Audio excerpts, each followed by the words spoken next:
ஆமாங்க, நீங்க சொல்றதெல்லாம் உண்மைதான். நான் கடந்த சில இன்னிங்ஸ்க்குலாம் மோசமா அவுட் ஆக்கிட்டு இருக்கேன்.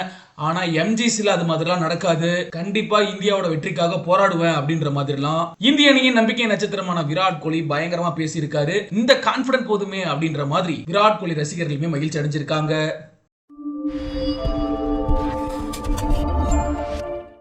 ஆஸ்திரேலியாவுக்கு எதிரான பார்டர் கவாஸ்கர் டிராஃபில முதல் டெஸ்ட் போட்டியிலே விராட் கோலி அபாரமான ஒரு செஞ்சுரி எடுத்திருந்தாரு. ஆனா அதற்கு பிறகு எந்த ஒரு தாக்கத்தையுமே ஏற்படுத்தல.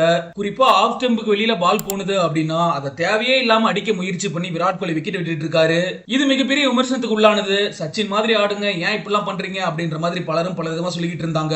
இந்த நிலையில தான் விராட் கோலியுமே ஆமாங்க நான் சரியா தான் விளையாடல அப்படின்ற மாதிரி அவரே ஒத்துக்கிட்டு இப்ப நடந்துட்டு இருக்கக்கூடிய மெல்பார்ன் டெஸ்ட்ல சிறப்பான ஆட்டத்தை வெளிப்படுத்துவேன் அப்படின்றத உறுதியா சொல்லியிருக்காரு. மெல்பார்ன்ல டெஸ்ட் மேட்ச் தொடங்குறதுக்கு முன்னாடியே முன்னாள் பயிற்சியாளரான ரவி சாஸ்திரி கிட்ட விராட் கோலி உரையாடல் நடத்தி இருக்காரு. அப்பதான் இதை பத்தி பேசி இருக்காரு. விராட் கோலி என்ன சொல்லியிருக்காரு அப்படின்னா, நான் கடைசியா 2-3 இன்னிங்ஸ் சரியா விளையாடல, எதிர்பார்த்த அளவுக்கு ரன்களையும் சேர்க்கல, பேட்டிங்க்கு தேவையான ஒழுங்குமுறையை பின்பற்றல அப்படிங்கறத ஒத்துக்கிறேன். டெஸ்ட் கிரிக்கெட் நமக்கு எப்பவுமே பல சவால்களை கொடுக்கும். கடந்த முறை எம்ஜிஎஸ்ல விளையாண்டதை விடவும் இந்த தடவை பிச் கண்டிஷனை பொறுத்தளவுக்கு வேகப்பந்து வீச்சுக்கு பயங்கர சாதகமா இருக்கு. இப்படியாப்பட்ட சூழல்ல நம்ம வித்தியாசமான அணுகுமுறையில தான் களமிறங்கணும். இதை நான் கர்வத்தோட செய்ய போறேன். இந்த மாதிரி ஒரு டஃப் கண்டிஷன்ல டீம் என்கிட்ட என்ன எதிர்பார்க்கறாங்களோ அதை நான் கண்டிப்பா செய்வேன். இன்னமும் 2 டெஸ்ட் மேட்ச் நமக்கு இருக்கு. இந்த 2 மேட்ச்லயுமே அதிகமான பந்துகளை எதிர்கொண்டு பிட்ச் கண்டிஷனுக்கு ஏத்த மரியாதையை கொடுத்தாலே போதும், ரன்களை ஈஸியாவே சேர்க்க முடியும். போன தடவை மெல்பர்ன்ல விளையாடும் போதுதான் வெற்றியை பதிவு பண்ணி தொடர்ல முன்னிலை அடைஞ்சிருந்தோம். 2014ல நான் இங்க செஞ்சுரி அடிச்சிருக்கேன். மெல்பர்ன்ல எனக்கு எப்பவுமே நல்ல நினைவுகள் இருக்கு.